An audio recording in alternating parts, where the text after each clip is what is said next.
Bismillahirrahmanirrahim. Perkenalkan, nama saya Ida Nur Aini. Di sini saya akan menjelaskan tentang dakwah jahiliyah atau dakwah secara terang-terangan. Setelah 3 tahun berlalu, masa dakwah rahasia dan perorangan, dalam masa itulah terkumpul kelompok-kelompok orang yang beriman yang memenuhi seruan dakwah Rasulullah Shallallahu Alaihi Wasallam. Kemudian setelah itu turunlah perintah atau ayat untuk berdakwah secara terang-terangan kepada Rasulullah Shallallahu Alaihi Wasallam. Dan diperintahkan juga kepada Rasul untuk mengumumkan bahwa dia adalah Nabi yang diutus oleh Allah. Walaupun demikian, beliau tetap merahasiakan nama-nama sahabat atau orang-orang yang telah masuk Islam dan merahasiakan bagaimana ceritanya orang-orang tersebut masuk Islam. Semua itu tetap dirahasiakan demi menjaga keamanan mereka dari siksaan orang-orang kafir. Adapun ayat yang pertama turun untuk memerintahkan Rasul berdakwah secara terang-terangan yaitu Quran surat Asy-Syu'ara ayat 214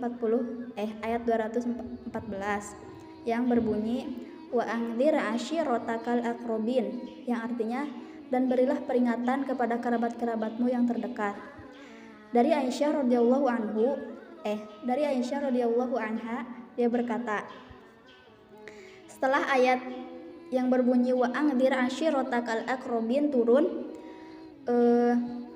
Rasulullah Shallallahu Alaihi Wasallam meresponnya dengan berkata, wahai Fatimah binti Muhammad, wahai Sofiyah binti Abu Muthalib, wahai Bani Abdul Muthalib, saya tidak bisa menyelamatkan kalian dari azab Allah, dan mintalah kalau kalian inginkan apa saja dari harta kalian.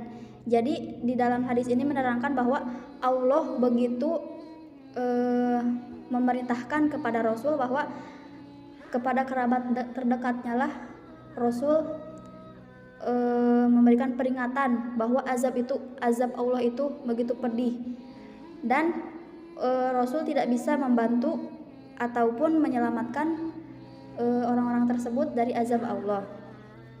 Kemudian dari Abu Hurairah radhiyallahu anhu berkata, setelah ayat ini turun, dan berikanlah peringatan terhadap kerabat dekatmu, yaitu yang tadi yang wa anzir ashiratakal aqrabin, Rasulullah Shallallahu Alaihi Wasallam memanggil Quraisy untuk berkumpul.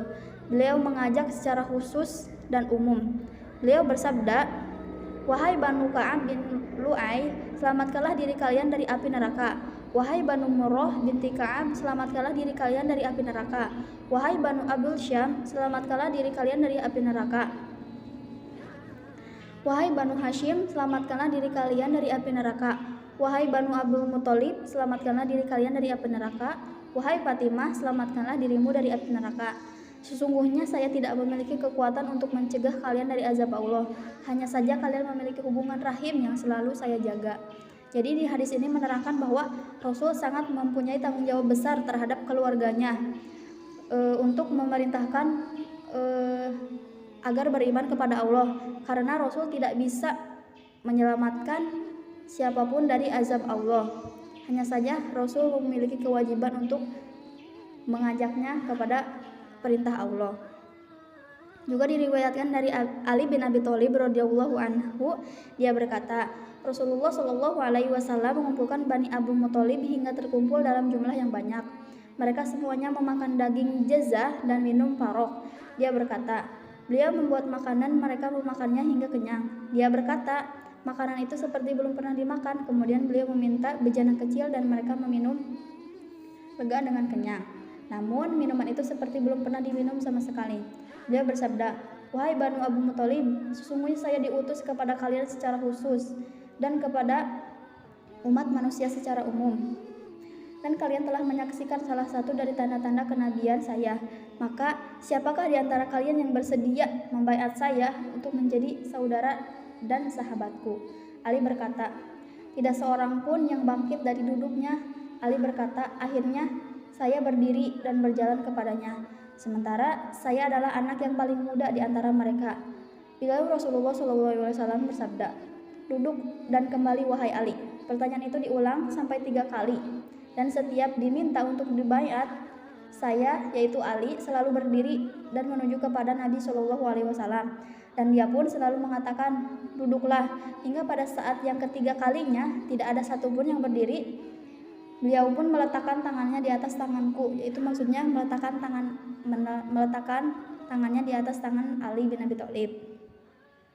Juga dari Ibnu Abbas radhiyallahu anhu berkata, setelah turun ayat yang tadi yang perintah dakwah secara terang-terangan, yang artinya dan berikanlah peringatan terhadap kerabat dekatmu, Rasulullah Shallallahu Alaihi Wasallam naik ke Bukit Safa, kemudian memanggil orang. Mereka mendengar berkata, siapa itu?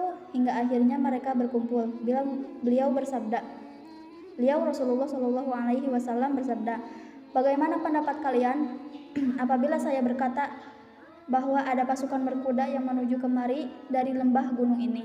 Apakah kalian percaya padaku? Mereka berkata, belum pernah kami mendengar atau melihat kamu berbohong. Pada saat itulah beliau bersabda, saya adalah nabi yang diutus untuk kalian sebelum datangnya siksaan yang pedih. Abu Lahab pun berkata, celakalah kamu wahai Muhammad, apakah hanya untuk ini kamu kumpulkan kami? Dari situlah turunlah surat Al-Lahab ayat 1 yang berbunyi, A'udzubillahi minasyaitonirrajim, tabbat yada abi lahabin wa tabb, binasalah kedua tangan Abu Lahab dan sesungguhnya dia akan binasa. Ibnu Qayyim rahimahullah berkata, Rasulullah Shallallahu Alaihi Wasallam berdakwah secara sembunyi-sembunyi atau siriyah selama 3 tahun. Kemudian diturunkanlah kepada beliau ayat yang berbunyi, fasda bima tu'mar wa a'rid 'anil musyrikin inna kafainakal mustahzi'in. Quran surat Al-Hijr ayat 94-95, yang artinya, maka sampaikanlah olehmu secara terang-terangan segala apa yang diperintahkan kepadamu dan berpalinglah kalian dari orang-orang musyrik. Sesungguhnya kami memelihara dari kejahatan orang yang memperolok-olokkan kamu. Oleh karena itu, beliau mengumumkan dakwahnya pada saat itu. Kaumnya pula yang memulai perlawanan dan permusuhan secara terang-terangan, dan rintangan serta tantangan semakin bertambah atasnya dan atas umat Islam. Adapun hikmah yang bisa kita ambil dari dakwah secara terang-terangan itu yaitu sesungguhnya semua ini adalah bentuk pengarahan manusia untuk hanya mengesahkan Allah, beribadah hanya untuk kepada Allah, dan itu adalah masalah yang prinsip karena masuk ke dalam area akidah yang maksudnya adalah menetapkan hak ubudiyah hanya milik Allah. Tidak ada yang disembah kecuali Allah, tidak ada yang ditaati kecuali Allah, dan tidak ada sekutu baginya. Itu semua disimpulkan dari firman Allah. Oleh karena itu, pesan yang disampaikan untuk setiap dai agar selalu mementingkan masalah akidah. Mulailah dari masalah akidah, perbaiki akidah manusia karena merupakan masalah yang asasi. Karena akidah merupakan masalah yang penting bagi setiap yang mengikuti dan meneliti jalan Rasulullah Shallallahu Alaihi Wasallam. Yang kedua, sebagai dai kita diperintahkan oleh Allah untuk berdakwah kepada kerabat terdekat, walaupun hakikatnya Rasulullah Shallallahu Alaihi Wasallam adalah milik umat, adalah menunjukkan tingkat tanggung jawab setiap individu yang mesti dimulai dari keluarga dan kerabat dekat, karena seorang akan bertanggung jawab tentang keluarganya, anaknya dan istrinya, orang tuanya, kerabat dekatnya. Setiap mengingat firman Allah yang berbunyi, dan berikanlah peringatan kepada kerabat dekatmu, dia akan mengetahui bahwa seorang dituntut memberikan perhatian lebih besar terhadap keluarga dan kerabatnya dalam berdakwah. Yang ketiga, kita perhatikan kata yang berulang dalam perintah untuk berdakwah, yaitu kum fa'angdir, yang kata seperti itu juga ada pada ayat lain, yaitu wa angdir ashirotaka, juga ketika beliau Shallallahu Alaihi Wasallam keluarganya dan penduduk Mekah. Beliau berkata, inni lakum nadhirum. Kesimpulannya, sang dai harus mengingatkan manusia tentang kenyataan itu, yaitu kabar tentang dahsyatnya azab di akhirat dan di hari penghisaban. Bagi yang menerima dakwah mesti diberitahukan tentang ganjaran yang telah disediakan oleh Allah bagi hambanya yang soleh.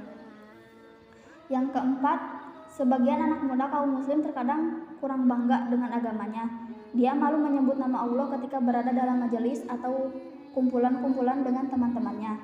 Bahkan malu bersolawat kepada Nabi Shallallahu Alaihi Wasallam. Mereka khawatir mendapatkan cap so alim, so agama, atau kekolotan atau fanatik. atau bahkan terbelakang karena beragama.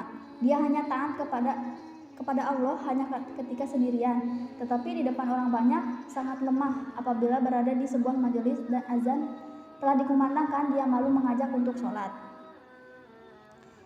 Yang kelima, begitulah semestinya seorang muslim mengambil apa yang baik dari orang lain dan yang tidak bertentangan dengan agama dan meninggalkan apa yang bertentangan dengan agama. Yang keenam,